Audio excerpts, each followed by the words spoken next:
चेहरे पर मुस्कान और कॉन्फिडेंट लुक, खुद के फैसले लेती थी। कपड़े पहनने से लेकर पढ़ाई, प्यार या फिर करियर तक सब कुछ खुद तय करने वाली श्रद्धा वालकर अब इस दुनिया में नहीं रही। लेकिन कैसे एक लड़की गायब हो जाती है, फिर भी उसके परिवार और दोस्तों को भनक नहीं पड़ी कि वो कहाँ गई। आरोप है कि उसका बॉयफ्रेंड उसे मारता पीटता था, लेकिन उसने कभी ये बात अपने परिवार को नहीं बताई।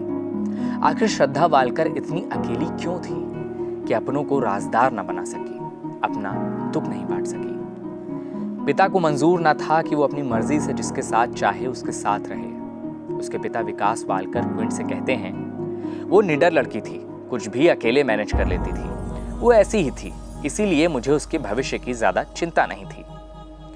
श्रद्धा और आफताब दोनों ही महाराष्ट्र के वसई से थे। 2019 में दोनों की मुलाकात एक डेटिंग ऐप पर हुई थी। दोनों के परिवारों को उनके रिश्तों पर आपत्ति थी, इसलिए आफताब और श्रद्धा दिल्ली चले आए। उसके पिता ने श्रद्धा से आखिरी बार 2021 में बात की थी, लेकिन जिस पर एतबार करके श्रद्धा ने घर परिवार छोड़ा, आरोप है उसी आफताब ने उसका और उसके भरोसे का कत्ल कर दिया है। जिस श्रद्धा के पास आफताब ने इतने साल बिताए, आरोप है कि उसके शरीर के 35 टुकड़े कर फ्रिज में रख दिए। दुर्गंध ना आए इसलिए अगरबत्ती जलाता रहा। फिर उन्हें रात के अंधेरे में कई महीनों तक 18 जगहों पर ठिकाने लगाता रहा। आफताब ने कथित तौर पर श्रद्धा की हत्या मई में की थी और मामला तब खुला जब श्रद्धा के दोस्त ने उसके परिवार को बताया कि कई महीनों से श्रद्धा मैसेजेस का जवाब नहीं दे रही है। परिवार मुंबई पुलिस के पास गया और फिर मामला दिल्ली पुलिस तक पहुंचा तो खुलासा हुआ। कथित कबूलनामे के बाद अब पुलिस श्रद्धा के शरीर के टुकड़ों को मेहरौली के जंगल में ढूंढ रही है। एडिशनल डीसीपी अमित चौहान ने क्विंट को बताया कि कपल अक्सर लड़ता था और कत्ल के दिन श्रद्धा वालकर ने आफताब पूनावाला पर बेवफाई का आरोप लगाया था।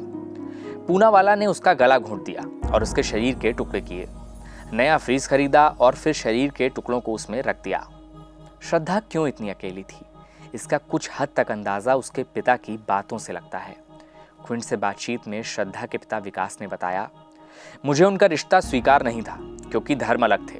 मना किया था कि इस रिलेशनशिप को आगे मत बढ़ाओ, नहीं तो बिरादरी से बाहर निकल जाओ।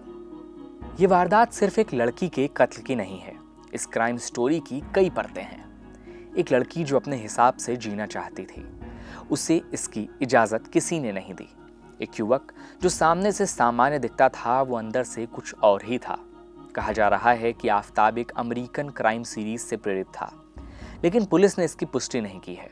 आफताब का ये पोस्ट देखिए।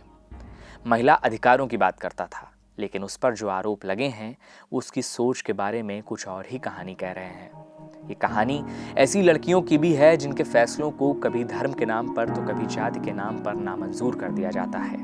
उन्हें मार डाला जाता है या फिर अलग थलग कर दिया जाता है।